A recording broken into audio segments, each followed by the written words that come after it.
بسم اللہ الرحمن الرحیم۔ السلام علیکم ورحمۃ اللہ۔ آج ہم انشاءاللہ عز و جل حضرت ہود علیہ السلام کے بارے میں پڑھیں گے۔ حضرت ہود علیہ السلام حضرت نوح علیہ السلام کے بیٹے حضرت سام کی نسل سے تھے۔ آپ علیہ السلام کی قوم کا نام قوم عاد تھا، جس کا آغاز طوفان نوح میں بچ جانے والے لوگوں سے ہوا تھا۔ یہ قوم ساحل سمندر پر ریت کے ٹیلوں والے علاقے احقاف میں آباد تھی۔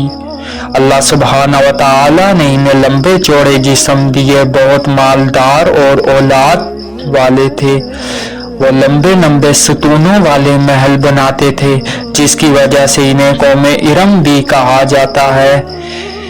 انہوں نے اللہ سبحانہ و تعالی کا شکر ادا کرنے کے بجائے تکبر کیا اور کہنے لگے کہ ہم سے بڑھ کر قوت والا کون ہوگا۔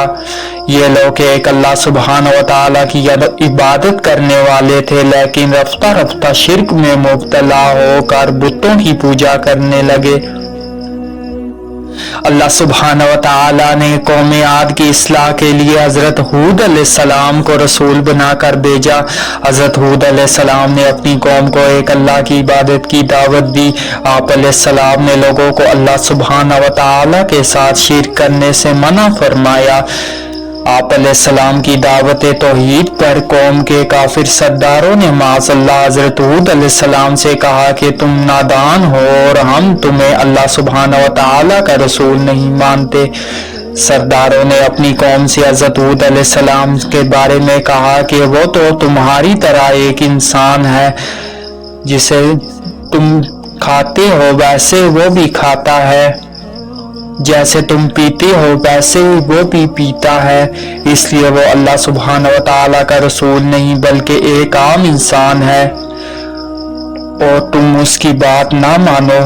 گویا ان کے خیال میں انسان رسول نہیں ہو سکتا، اس لیے اللہ سبحانہ و تعالی فرشتہ یا کسی اور مخلوق کو رسول بنا کر بھیجتا تو وہ مانتے۔ اس طرح انہوں نے اپنی ساتھ اپنی قوم کو بھی گمراہ کر دیا۔ حضرت ہود علیہ السلام کے بہت سمجھانے کے باوجود بھی جب قوم عاد اپنی برائیوں اور کفر سے باز نہ آئی تو انہوں نے حضرت ہود علیہ السلام کی بات نہ مانی، تو اللہ سبحانہ و تعالی نے ایک بادل کی صورت میں عذاب بھیجا۔ قوم بادل کو دیکھ کر خوش ہو گئی اور وہ کہنے لگی کہ اب تو بارش ہوگی۔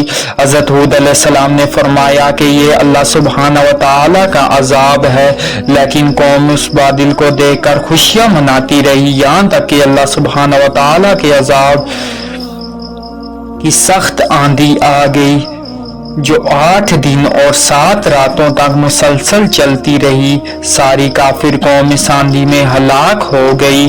وہ آندھی جس چیز پر چلتی اسے ریزہ ریزہ کر دیتی۔ اس آندھی سے انہیں اس طرح اٹھا کر پھینک دیا جیسے کھجور کے کھوکھلے تنے ہوں۔ اس طرح ان کے تکبر اور کفر کی وجہ سے دنیا میں ان پر اللہ سبحانہ و تعالی کا عذاب نازل ہوا اور آخرت میں بھی انہیں سزا دی جائے گی۔ اللہ سبحانہ و تعالی نے حضرت ہود علیہ السلام اور ان پر ایمان لانے والوں کو اپنے خاص فضل اور رحمت سے آندھی کے عذاب سے بچا لیا۔ عذاب سے بچ جانے والے لوگوں نے اللہ سبحانہ و تعالی کا شکر ادا کیا اور اپنی قوم کے برے انجام پر افسوس کیا۔ یہ سب لوگ پھر مدین اور شام کے درمیانی علاقے میں جا کر آباد ہو گئے۔